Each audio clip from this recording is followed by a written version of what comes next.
కిరాతకంగా హత్య. కట్టుకున్న భార్యను ముక్కలు ముక్కలు కింద నరికి కూర వండినట్టు హీటర్లో మగ్గించి మాంసపు ముద్ద నుంచి ఎముకలను వేరు చేసి రోట్లో దంచి చెరువులో పాడేశారు. వినడానికి చాలా ఘోరాతి ఘోరంగా, చాలా భయంకరంగా ఉన్నప్పటికీ ఒక మనిషి ప్రవర్తించిన దారుణమైన పని ఇది. కట్టుకున్న భర్తే కాల యముడయ్యాడు. కంటికి రెప్పలా చూడాల్సిన వాడే నరకంలో విధించే శిక్ష కన్నా అతి భయంకరమైన శిక్ష వేశాడు భార్యకి.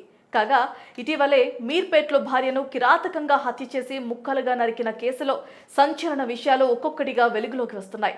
నిందితుడు సమీప బంధువైన ఓ మహిళతో వివాహేతర సంబంధం పెట్టుకొని ఆమెతో కలిసి ఉండేందుకు భార్యను అంతమోదించినట్లుగా తెలుస్తోంది.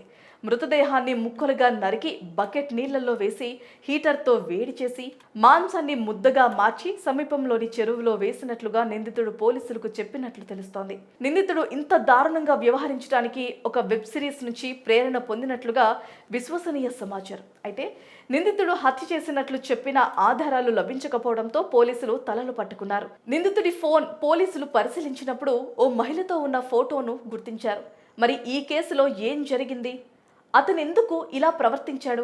ఈ కేసు పూర్తి వివరాల్లోకి వెళ్తే ఏపీలోని ప్రకాశం జిల్లా రాచర్ల మండలం జేపీ చెరువులకు చెందిన పుట్ట గురుమూర్తి అదే గ్రామానికి వెంకట మాధవికి 13 ఏళ్ల క్రితం వివాహమైంది. వీరికి 2 పిల్లలు. గురుమూర్తి ఆర్మీలో జవాన్గా చేరి నాయక్ సుబేదార్గా పదవి విరమణ చేసి డిఆర్డీఓలో కాంట్రాక్ట్ భద్రతా సిబ్బందిగా పనిచేస్తున్నారు. సమీప బంధువైన మహిళతో వివాహేతర సంబంధం పెట్టుకున్నారు. ఈ విషయం భార్యకు తెలియటంతో పలుమార్లు గొడవలు జరిగాయి.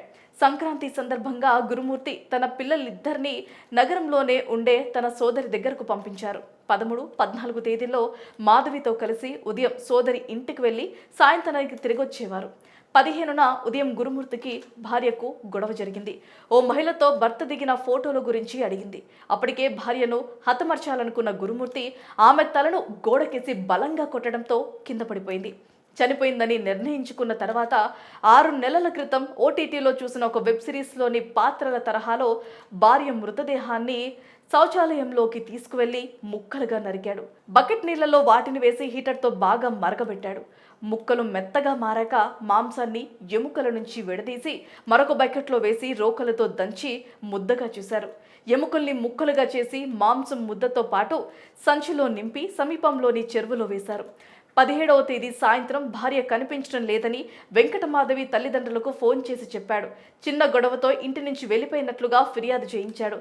అపార్ట్మెంట్ సమీపంలోని సీసీ కెమెరాలను పరిశీలించగా మాధవి ఇంట్లోకి వెళ్లటం తప్ప బయటకు వచ్చిన దృశ్యాలు కనిపించలేదు. దీంతో గురుమూర్తిని అదుపులోకి తీసుకొని ప్రశ్నించినప్పుడు అసలు విషయం బయటపడింది. క్లూస్ టీమ్, ఫోరెన్సిక్ బృందాలు నీళ్ల బకెట్, వాటర్ హీటర్తో పాటు ఇంట్లో కొన్ని కీలక ఆనవాళ్లు సేకరించారు. బకెట్లో వేసి శరీరం ముక్కలు ఉడికించినట్లు కొన్ని ఆధారాలు లభ్యమయ్యాయి. వెంకట మాధవి శరీరం ఆనవాళ్లు లభ్యమైతే పిల్లల డిఎన్ఏతో పోల్చే అవకాశం ఉంది. మొత్తంగా ఈ క్రైమ్ స్టోరీ 2 తెలుగు రాష్ట్రాల్లో సంచలనంగా మారింది. కట్టుకున్న భార్యని ఇంత కిరాతకమైన హత్య చేసిన నిందితుడు ఆమె భర్త మనిషి కాదు, మానవ మృగం. ఉరిశిక్ష వేయాలంటూ మానవ సంఘాలు, ప్రజలు డిమాండ్ చేస్తున్నారు.